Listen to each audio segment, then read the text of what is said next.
ఫ్రాన్స్లో కొంచెం కాళ్ళు ఇదయ్యి కర్ర పట్టుకుని హీ హ్యాడ్ ఇంజరీ. పైనుంచి నేను వచ్చానని తెలిసి ఆ కర్ర పట్టుకుని మెట్ల మీద నుంచి దిగొస్తున్నారు. అయ్యో ఏంటి కర్ర అని అంటే, వచ్చిన యాక్సిడెంట్ అయినలేమా, ఏం లేదులే అని అన్నారు. కిందకు వచ్చి పలకరించి కాఫీ తెప్పించి మాట్లాడుతూ అప్పుడు చెప్పారనమాట, నాకు పొద్దున్నే లేవంగానే అమ్మ మొహం కనపడాలమ్మా, నేను లేవంగానే బెడ్రూమ్లో అమ్మ ఫోటోనే ముందు చూస్తాను అని చెప్పేసి, నేను అమ్ముతానో లేదో అని పైకి వెళ్ళి ఆ ఫోటో తీసుకుని వచ్చి మరీ నాకు చూపించారు.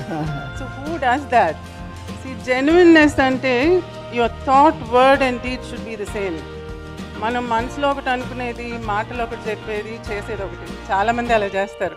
ఊరికే నోటితో ఆవు అని మాట్లాడటం ఒకటి, లేకపోతే ఏదో ఒకటి చేసేది పెద్ద పేరు తెచ్చుకునేది.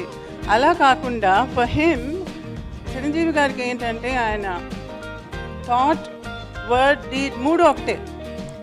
ఆ జెన్యున్నెస్ని ఇట్ టచ్ మై హార్ట్. అందుకనే నేను ఆయన తప్ప ఇంకెవరు ఈ బుక్ని రిలీజ్ చేయకూడదు, ఆయనే చేయాలి అని చెప్పి పట్టుబట్టి నేను డైరెక్ట్గా ఆయన అడిగాను అనమాట. So that's